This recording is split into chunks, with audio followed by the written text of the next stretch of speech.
Ladies and gentlemen, you're listening to the best all-sports podcast in Boston. Why? Why not? Watch out. Really? Oh. Here we go. This is the Duck Boat Report, your home for the biggest news Boston has another championship and the hottest takes About the accomplishment. Woo. in all of Boston sports. Whoa. Oh boy, we're getting excited. To take you through everything happening in the City of Champions, here are your hosts, Brady Gardner It's not really a victory lap, I'm just saying. and Patrick Donnelly. I'm losing faith. How's it going, everyone? And welcome to episode 13 of the Duck Boat Report here with Patrick Donnelly. I'm Brady Gardner. Patrick, how's it going? Good, we're powering through the day, as I said on the last podcast. Say that we every just did. time. But we're powering through. We had a test, we had a lab today, and now it's like 5 o'clock and we're hungry, but we're going to make it through. And we have a very exciting reason to be making it through because today is our NBA season preview. And to do that, we are joined by an in-studio guest with Ethan Fuller. Ethan, what's up? Not too much. I'm not sure if my stats midterm killed me or if I killed Oh my it. gosh. We'll find out in a Midterms week. ruining everybody. But on the line here, Tis the we season. have David Furtado. How's it going, David? Everything's going great. I am also dealing with midterms. Not a fun time for me at all. Well, the gang is all here, and we are ready to talk some NBA. I know at least the folks here with us are very excited to do that, and I hope you listeners at home are as well. We're going to be focusing this episode completely on basketball, so hopefully that's your cup of tea. And if not, we'll see you later this week for a more normal An show. NBA-centric, normal but also NBA-centric show. We'll have a little more, we'll have some other NBA stuff, but yes, we'll be getting back to some of our normal topics then as well. But for now, let's get back to the NBA, and let's get some season predictions and previews going. So fellas, first off, which conference do you want to start in? They don't do divisions, they do conferences, right? That's the easier way to sort it. Also, Well, they have divisions too, They do. but it just doesn't matter as much as the conferences. NHL. For Okay. the sake of this exercise, it's conferences. All right, which one do you want to do then? Pick one. I feel like East is easier. Want to start with the East? Yeah, Start in the no, East. It Warm is, up. yeah. All right, well, we're not doing any warm-ups, Ethan. We're jumping right into it. Who do you think is going to win the East? We'll start at the top. Me? All right. Either of you. Top, I feel like, at least right now, it's pretty much a two-horse race as far as top of the East. I'm going to go with the Bucks just because they have my MVP candidate, Giannis. They got a rock-solid roster, pretty much the same as last year. Added a couple nice shooters in Wesley Matthews and Kyle Korver. Sheesh. Overall, all the same. I mean, I feel like chemistry can only improve. I'd say Bucks. Not in a landslide, but I'm feeling pretty good about the Bucks. David, what do you think? Yeah, I agree with the Bucks. Definitely, I take them. They're considerably better than the Sixers, in my opinion. I just think Philly's a little overrated. Just because I don't know who's going to shoot. They just don't have a lot of shooters, and they don't have who's closing games for them is my biggest question. Because like last year, you had Jimmy Butler to give the ball to in those big spots. Like who's getting the ball now? I think that's pretty I fair. don't think Tobias Harris can be that guy, and they paid him like he's going to be that guy, but I just don't think he's that player. But I agree with Ethan about the Bucks. They brought back pretty much the entire team. They added a couple of shooters. They added Robin Lopez too, which I think is really big. That kind of went under the radar. Good defender there, that's good rebound guy. So they have somebody to kind of clean up in the paint now. So do you think, even though you're kind of down on the 76ers, it seems like, do you think they're the runners-up in the East, or is someone else emerging there? Yeah, I mean, I think it's safe to put them at the second spot. I think it's a lot closer between them and the Celtics than a lot of people are giving them credit for. Just because, Philly has the size with Horford and Embiid, Simmons. They have the big players. But my thing with the Celtics is who's going to run with them, because, yes, they're small, but they're also incredibly fast, and they have plenty of people who can shoot the three ball. So they're going to be able to outrun a lot of teams, in my opinion. I agree with David as far as the Sixers being overrated goes, just because their starters are just so good, but there's absolutely no depth on that team. And we said it when we had Ethan on for the free agent frenzy, and Horford signed as we were doing the show, and you could hear our hearts breaking. But there's no depth on that team. And as David said, who's your three ball shooter? JJ Redick? Okay, who else? Ben Simmons made one effing three in the preseason, and everyone lost their minds. He's not going to shoot it ever again. Yeah, and JJ Redick left too. Yeah. That's the worst part. That's where you got me there. So yeah, there's absolutely no three ball. It's even worse now. There's absolutely nothing there as far as a three goes. And okay, Horford's gonna take the broken three every now and then, and it'll look awful, and he'll still make it from time to time. But there's nothing going. Yeah, there. he's not a sharpshooter, and neither by is, any means. Neither is Josh Richardson. I mean, I guess what intrigues most people and me about the Sixers is that their defense can just be so smothering, even with their. I mean, they have Matisse Thybulle was their first round pick, and he's shown out on defense in the preseason. So this could just be an absolute fortress on defense. But yeah, like you said, there's just not enough diversity on offense that I think can carry them through a bunch of different teams or through a 7-game series. So definitely a lower ceiling than I think a lot of people realize. So who do you think is closing that gap on the Sixers then if they're not, guaranteed to be that second spot? Well, just giving me a hot take pathway here, okay. I'm going to go with assuming he comes back healthy and mostly himself, Indiana Pacers as the second seed. Not saying they're the second best team. He is in Victor Oladipo. Thank you, don't Patrick. think they're gonna surprise anyone and make the finals or anything. But I really like this team. Made a bunch of quietly solid additions. Jeremy Lamb, spark scorer. Malcolm Brogdon, perfect off-ball guy. T.J. Warren, another sharpshooter. Or as of recently, just extended Sabonis, so you can pair him with Miles Turner. That pairing's a little bit iffy, but you've got the offensive wizardry of Sabonis with Miles Turner, Dark Horse Defensive Player of the Year candidate, and a pretty solid bench behind that. Man. So all you're missing is the star, and if Oladipo can be that guy, which I think he can be as long as he's healthy, then I think this team's going to surprise a lot of people. David, your reaction? I also really like Indiana, but for the sake of the exercise, I'll go with somebody different. I'll choose the Thank Celtics. God. That's my pick. I mean, I agreed with pretty much everything you said about Indiana, but I'll go with the Celtics as the team to take that 2 seed if it's not going to be Philly. And I just think they didn't they didn't take as big of a step back as people think. I mean, they brought back, largely, the same core from last year. You lose Kyrie, you bring in Kemba. That's honestly addition by subtraction. And Kemba's still an all-world caliber player. The biggest question with the Celtics is interior defense. But, I think Poirier, all France, showed out. He was pretty good in the preseason, I thought. I really like him, yeah. He's kind of going to be one of those guys under the radar. Tice can play good enough defense. I mean, if he shoots the ball, I'll go nuts and I pull my hair out. But on defense, he's fine. I like him. He's good in that role. I think Cantor, believe it or not, I saw a stat yesterday. He finished 7th in the league this preseason defensive rating. So that kind of goes to my off-season hot take that Brad Stevens is going to find a way to hide him. And if he can do that, I mean, his rebounding and his scoring ability is going to be enough to kind of put him over the hump in that second unit. But so, I think... Oh, no, you can go. I was just going to say, does this team have enough, rebounding and guys down low? Because I think that's where they come up short a little bit. They have the shooters, they have the guards, but what's in the paint? But we're saying this taking into account that we're assuming Time Lord takes a step. Yeah. What if he doesn't? It's a lot of what ifs. He's going to have to. What if he doesn't? I mean, it's not a huge loss if he doesn't take Taco Fall, you have those 45 days you can spend with the team. You're great. 45 wins. Let's get it with Taco. You got your guaranteed 45 wins at Taco. There you go. I think rebounding is going to be okay.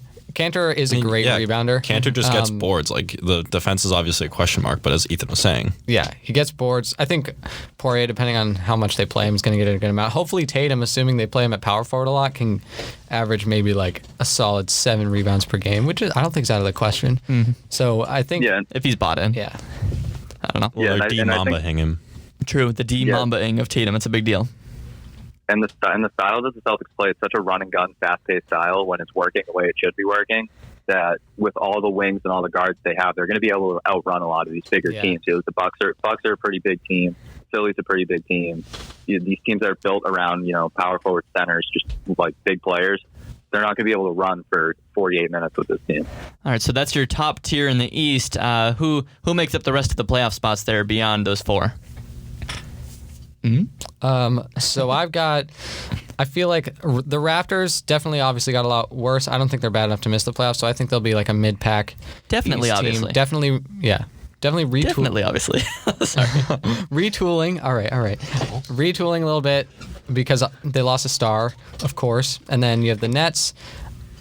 We can hate Kyrie all we want. He's still really good. I think his presence alone keeps the Nets in the playoffs. And their depth is pretty good outside of him. Miami has Jimmy Butler. I think that's a great move, even though Jimmy Butler, again, off-court antics can be a wild card.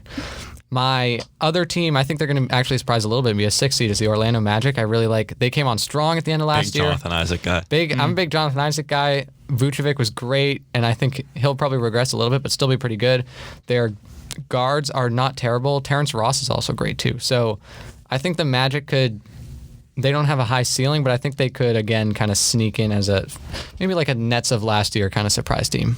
Your thoughts, David? I agree with pretty much all of that. The Raptors are going to be there right in the middle of the pack. Brooklyn's going to be there in the middle of the pack too. Like Ethan said, I really like their depth. Jared Allen. I just hope the Nets don't make the mistake of playing DeAndre Jordan Completely over agree. Jared Allen, because that would really just screw up the whole team. The Magic, I think, will be right there. I had a fantasy basketball draft last night. I picked Terrence Ross, Jonathan Isaac, and Vucevic. So I'm definitely high. I'm definitely high on the Magic. I think the Pistons will end up finding their way in there at some point towards the end. I think the 6th through the 9th, 10th best team in the East are all just kind of mushed into one. Mm-hmm. You could really see any combination of Miami, Detroit, Brooklyn even. Although Brooklyn's probably a step better. But those kind of teams are all in the mix there. I think Detroit's going to get in just because, I think adding Derrick Rose was one of, if not the most underrated move of the entire offseason. He averaged 18 points a game last year with the Timberwolves. He looked like he had a little bit of that burst that he had in Chicago back. Obviously, he's not going to be that player again. But I think he's kind of reworked his game. He's a lot smarter now. He knows what he can and can't do at this point. And so I think bringing him in, as long as he stays healthy the entire season, which obviously is a big question mark, I think that's going to help Detroit so much. And obviously you still have Blake Griffin, who I actually just saw a tweet right before we started this podcast that he's going to be out until Oh, mid-November with the hamstring and the knee injuries he's dealing with. I saw he'd missed the opener. I didn't realize it was that long. Yeah, I think Shams just reported it maybe 25 minutes ago. But, you hope he comes back and he's full strength. If Blake Griffin's playing, well, and Derrick Rose is healthy, I think that team's good enough to squeak into the playoffs. All right, so moving towards kind of the bottom of the conference, is there anything to watch for some of those teams? I think you pretty much just watch there's a lot of young cores that are on the rise. I know a lot of people have either the Hawks or Bulls as maybe breakout candidates this year. I don't see it quite yet. I think they're still a little too young, still not fleshing out that roster and having it be deep enough, but definitely watch the Hawks and Bulls. They'll at least be two fun teams to watch. I don't think the Knicks will be as bad as people say they are, because Julius Randle scores a lot of points. RJ Barrett's going to have some big nights. He'll have a lot of really terrible nights too, but he'll have some big nights. And then as far as the very bottom, I don't think the Hornets will be the worst team. I think the Cavs are going to be a terrible team, especially once they finally get a trade partner for Kevin Love. They are going to be really bad. Yikes. Historically bad, I think. They had the worst defense of all time last year, and I don't see any way it gets down better. from here. Yeah. The LeBron effect. Yeah, Follows they're them. just terrible. They're terrible. What else? Yep. So as far as my bottom of the barrel, definitely Atlanta and Chicago are definitely some interesting teams to keep an eye on. I think if either one of them is going to take a big step this year, it's going to be Atlanta. I think they just have too much young talent, and I think, in my opinion, their young talent's a little bit better than Chicago's. But I think both those teams are probably a year or so away. And at least one mid-level free agent. It doesn't necessarily have to be a big max guy, big splash, but just a mid-level guy away, just to kind of anchor the team, because they're so young, both of them. After that, Charlotte's going to be horrible.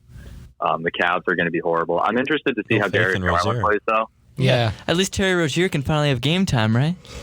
Yeah, he'll get to take his 50 shots a game and maybe make 5 or 6. Great. We'll see how that goes tomorrow. Oh, man. He'll have a buzzer beater in there, though. We will. Ruthless. Scary Terry. But yeah, I'm not expecting anything out of Charlotte or Cleveland. I'm curious to see how Cleveland does work that backcourt, though, with Colin Sexton, Darius Garland. That'll be really interesting, because I think both of them can really play. And I would think that they would have Garland run point and just play Sexton off ball and see how that works, at least to start. But that's an interesting thing to keep an eye on there. Yeah, I don't know, because I feel like the fit's really weird. I really like Garland, and I think Sexton's good too, but they're both big scorers. Neither of them can pass very well. Neither of them can play defense at all. And so like you said, I'm very interested in how that fit is going to work. And just one quick thing on the Knicks. I agree. They're not going to be quite as bad as everybody thinks. Their only issue is they have way too many power forwards. Yeah. So it's going to be kind of I like Randall. He's a good player, but they picked up big three or four guys to play the 4. I'm just messing because he was their consolation prize, and it was probably the worst consolation prize you can get with how loaded this free agent class was. Yeah. That's really true. I mean, they came in, they were like, oh yeah, we're getting Zion and KD and Kyrie, and they wound up with Julius Randle, Marcus Morris, RJ Barrett. Yeah, and things RJ could not really have good, gone so, more south for the Knicks. It's rough. Yeah. Alrighty, so that's the East. We're probably about halfway through the show in terms of time, so we're on track. Good job, fellas. There we go. Let's move over to the West now, which could be interesting. Patrick, what? We have on the soundboard, one of the sound effects is a cloud. Do it. Or is a crowd applause. Hit it. I don't know which one it is. I think it's the yellow one. Yeah, I think it's the yellow one as well. Hit it. Well, Just take a stab at it. Hit it. we're halfway through, and here we go. Oh, what are we doing? Hey. Here we go. Wow. We're doing Yeah. such a great job. Well, we're in a new studio, so we're trying out the new features. I quite like that. All right. Anyway, that was a good halftime there, Patrick. There we go. That's Patrick and my We have halftime music now, too. Our contribution to the podcast is just... I've chimed in here and No, there. we have. We're doing good. All Talk right. about Jaylen Brown's extension, you cowards. Oh, no, we'll save that for Friday. Save it for Friday. That's a Friday talk. Yes. Anyway, moving to the West. We'll do it the same way. So what do we have going on at the top? This should be interesting. I can go first again, I guess. So Yeah, sure. my top seed in the West, super tight, obviously. Can't really fault anyone if they disagree with the top 4 seeds. I'm going with the Clippers just because I am completely on the Kawhi Leonard hype train. Paul George is going to be out for a little bit. Obviously, injuries is super important with this team, but they're so deep after Kawhi and Paul George, who are probably with LeBron and Anthony Davis tied for the best pair of stars in the league. So you have a crazy amount of depth from a team that went to the playoffs last year. Doc Rivers is a good, you can probably say great head coach at least, and you got Kawhi and Paul George. Yeah. I don't know how you can go wrong with the Clippers there. When's the last time a Doc Rivers team added 2 marquee free agents Bang. right before? Oh, my God, please. Anything's possible. I mean, hello. That is my favorite basketball team of all time. So like, Oh yeah. Yes. I will go. We'll save that for Friday because I'll go so far down the rabbit hole. See that. Alrighty. Who do you have at the top, David? I have the Clippers as well. It's pretty close between them and the Nuggets, in my opinion. I think the Nuggets are also super good, but I mean the Clippers are just so well rounded. They have guys who can, score. They have guys who can play defense. They have, obviously Kawhi and Paul George are probably 2 of the best 2-way players in the league. You also have, Lou Williams coming off the bench. You still have Pat Beverly, Montrezl Harrell. So they're so deep, and then you have Doc Rivers as the coach, who is, in my opinion, bar none the best coach at managing big personalities and big time players like that. I actually agree with that's Doc a good Rivers. take. Yeah. I've never thought about Doc in that sense. I've just thought about like the team performance, but I actually really agree with the managing personalities part. And I'm just going to chime in here. I agree with the Clippers wholeheartedly. I'm all in on Kawhi as well. And I think the addition of Paul George puts them over the edge. They're the new Warriors, if to be cliche. And I think, again, Lou Williams off the bench, as you said. And then Pat Bev is the Marcus Smart of the West, where, like, he's going to give you everything he's got, and he might just put up 25 points while doing it. Gonna get a lot of Tommy points. Yeah. A lot of Tommy points. And he can shoot. Pat Bev is actually a pretty Yeah, he solid might just, shooter. like, accidentally put up 25 points in a game. All right. Who else is right up there in the hunt? I'd say Denver. I think my surprise team, and I don't even know if it's that much of a surprise, would be the Jazz. I think the Jazz had such a good offseason. They brought in Bogdanovich from Indiana. They added Jeff Green. They didn't do too much in the draft. They had 2 second-round picks. But I mean, they're just such a fundamentally sound team, and Quinn Snyder's a great coach. They're going to be a team that's not going to beat themselves. They also added Mike Conley. I don't know how I forgot about that just now. Are you saying these could be the 2 and 3 teams in the West? The Nuggets Yeah. and the Jazz. Who would have thought of I don't I think have that? the Lakers. I have the Lakers at 4. I'm not super high on the Lakers just because I think love that. outside of once you get past LeBron and Davis, who obviously they're 1 or 2 as far as best duos in the league, but there's really not much there. They dumped, I think it was like $30 million for 2 years of Danny Green, and outside of that, it's like you have Kuzma. That's kind of it.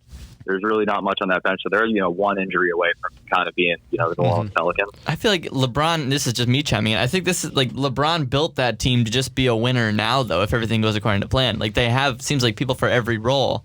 Like Avery Bradley, defensive specialist. He's a solid player still, When right? was the last time we heard of Avery Bradley since he left the Celtics? Being me and you a long time. No, but he did nothing like in Detroit relative to what he was doing here in Boston, and that just must be like, but we're seeing him every night, but we still like never heard his name. I'm confident in the Lakers. I don't know. I think LeBron built it the way he wants it, and he's gonna be all until he gets hurt again for the last 2 months of the season, and they just fall off a cliff, because then it's just going to be the one-man show. And how far is AD going to actually take that team? Like David said, then they're just the Pelicans. All right, let's move to LA. Let's give it back to the basketball people. They'll win their fair share of games. I mean, obviously they're going to be a top 4 seed. I have 4. I had the Jazz at 3, Nuggets at 2. I think the Nuggets top to bottom, getting back to them, they're just so solid.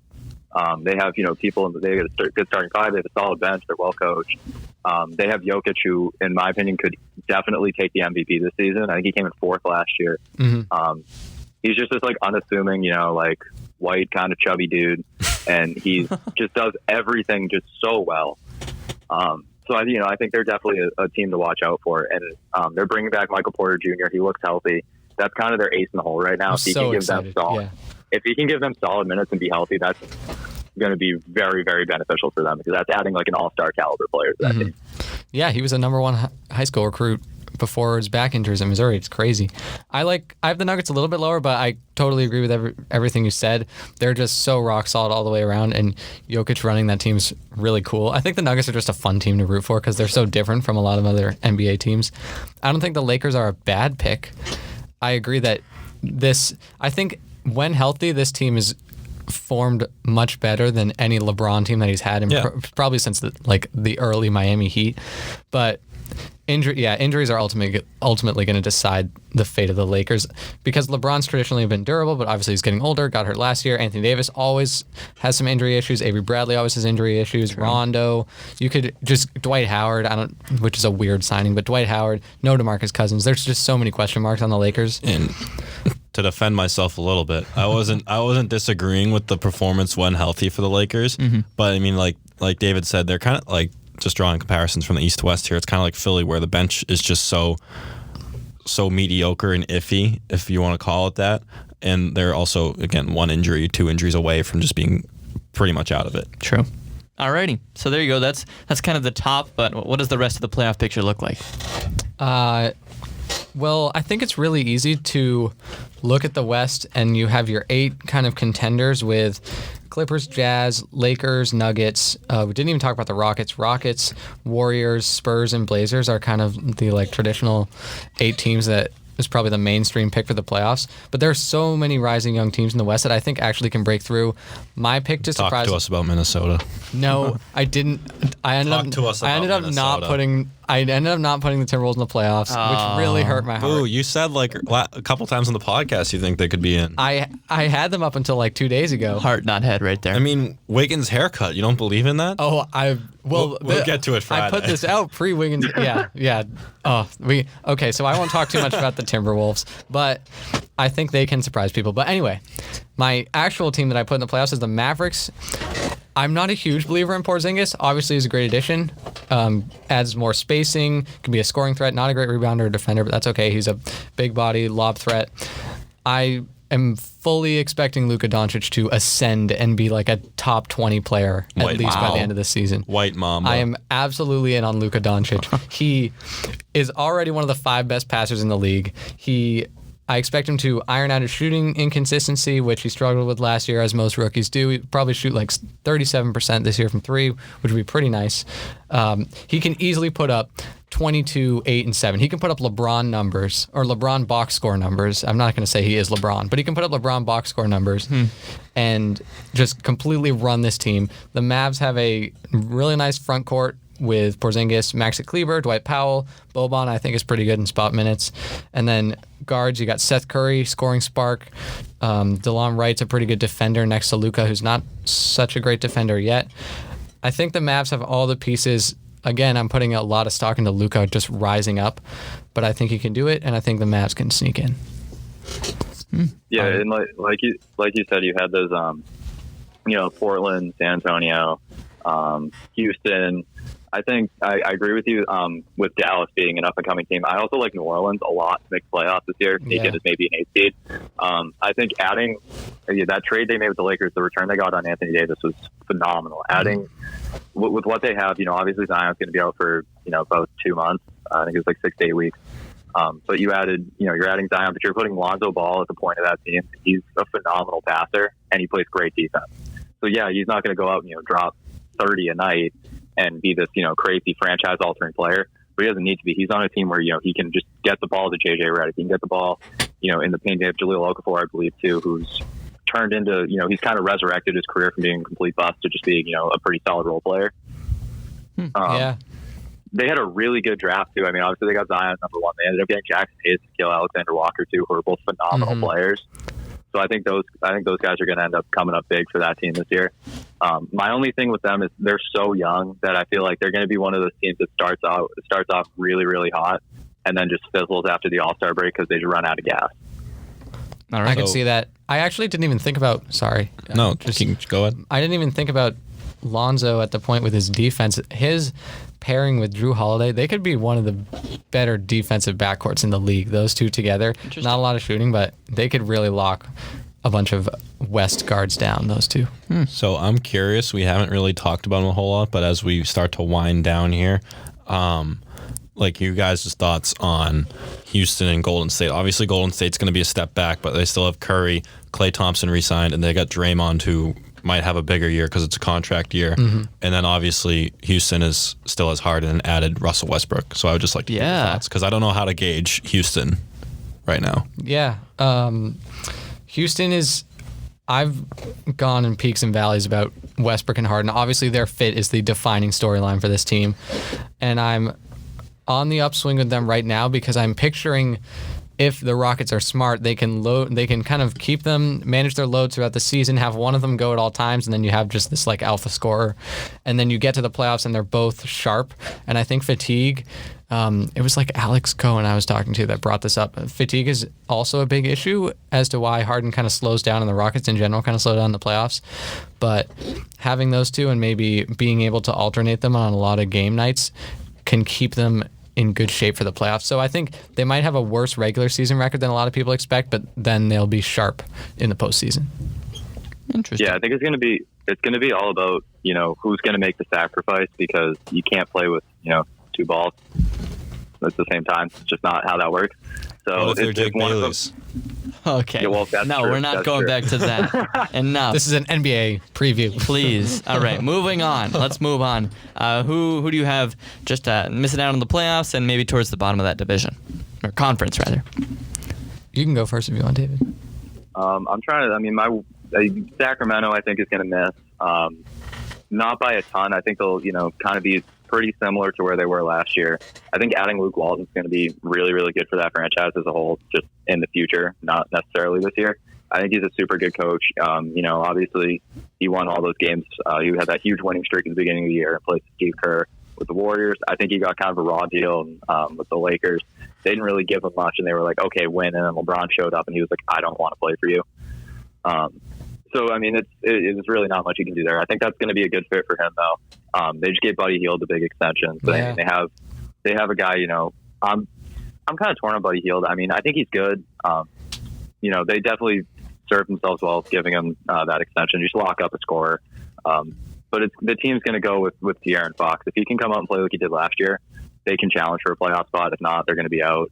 I think OKC is going to be out, too, just because I don't see them keeping that team together There's very no long. way. I feel like you might get like a month or two into the season, and then you see Steven Adams and Chris Paul are gone. And then after that, they still, they have Gallinari, they have Shai Gilgeous-Alexander. That's not enough to get you into the playoffs in the West. Yeah, I pretty much agree with that. I think it might be harder to move Chris Paul than I think, depending on his year, than I think the Thunder might believe. Gallinari and Steven Adams are great pieces that a lot of teams could use, so I think those two at least might be gone. Give me Steven Adams. Yeah, Steven Adams is exactly what the Celtics Yeah, need. we Him and could- Cantor. Oh my god. definitely could be a low buy. I don't know what Steven Adams' contract looks like, but yeah, definitely some options there. And then Kings, I agree with you on the Kings. De'Aaron Fox really decides it. Is he going to make that leap and be an all-star, borderline all-NBA point guard this year? We don't know. Luke Walton, as you said, he's a great coach, but it's his first year. Might take some time to kind of work with the roster. I think Marvin Bagley, too, is also a big X factor for the Kings because he obviously had an underrated great rookie season last year, and him making that leap, again, another offensive scoring punch. And then I guess for teams we didn't really talk about... we didn't really talk about the Timberwolves, but Timberwolves, I won't go off on them right now, but new system, new head coach, definitely a lot of variables there. They're getting Towns much more involved in the offense, which I think is important for them. Robert Covington's What health about Wiggins? Yeah, you get rid of Jimmy Butler. Who fills that spot? Well, Oh, Robert Covington's health is important for defense, but Andrew Wiggins. Andrew Wiggins is obviously the big X factor, and haircut. we'll save it for Friday. I could talk about him for 55 hours straight and then get a drink of water and keep going. But obviously Wiggins is the X factor for the Timberwolves. And then last teams, Grizzlies I love. And they're going to be really bad this year because Morant is a rookie point guard, and rookie point guards always struggle. But how about those throwback jerseys? Oh, the throwback jerseys. They have Draft Twitter, Jaren Jackson Jr. and Brandon Clark. Those are like Draft Twitter's two favorite players, and they're on the same team. David's picking up what I'm putting down in terms of purchasing those jerseys. Yeah, speaking of I will be DHgate, getting the DHgate Ja Morant throwback jersey. Those are No free ads. those are free ads. fantastic. We're sponsored by DHgate. We should be. And then the Suns, I actually didn't really like their offseason very much. And I think Booker and Ayton are going to have a lot of fun games. But I think the pieces they added and the pieces they traded away are just super weird. So I don't really like the Suns. Alrighty. So is that everyone? Did we cover all the teams? I think we did. Yeah, we talked about Yeah, Golden I State think for like so. 30 seconds, but that's all right. They're going to be like a 5-6 seed anyways. They're gonna have a really good offensive backcourt and a really, really bad defensive backcourt. So they're Yep, gonna score a lot. I agree. They're gonna give up a lot of points. That's pretty much the Warriors. It's a good And point. that's all we need to hear. There you go. Because they're not winning anything this year. All right. We assume. So let's get crazy with it here, folks. We know what we have for regular season, but I want NBA Finals predictions from everyone. Who's going first? Do you want to go like around the horn? You tell We me. go Ethan, David, and me like we've been Okay. doing. Do it. My finals, I wish that I was more bold with my finals picks, but I always have to remind myself that it's not March Madness, and it's like there's not as much chaos in the NBA playoffs compared to There's no chaos. yeah, there's not a lot of chaos. So I went with the Clippers 1 seed over the Bucks 1 seed. Clippers in 6, just because as long as the Clippers are healthy, as long as they have Kawhi is a postseason killer. I think a lot of people forget that because he was out for so long with the Spurs, but he's just rock solid every year in the postseason. Defense is obviously super important. Paul George, great two-way player. As long as they're healthy, I expect the depth of the roster is going to be huge, which we saw with the Raptors last year. And you got Kawhi, and you got Paul George. I think Clippers over Bucks because the Bucks, Giannis will be able to take them over the hump. But I mean, I don't like to make it this basic, but it's pretty much 2 stars against 1, and the Clippers have a slightly deeper roster too. So I think Clippers. All right. David? Yeah, I agree with that. Clippers over Bucks. Boring. I think. No, it's good. It's pretty much it's the obvious choice. I mean, nobody's played a game yet, so we don't know what's going on with anybody. As far as players underperforming, overperforming, all that good stuff. So I mean, just on paper, it's hard to bet against the Clippers and the Bucks. They're going to get there because I agree. Giannis is going to kind of take that next step as leading a team and just completely take over in the playoffs. I think he's got that experience now.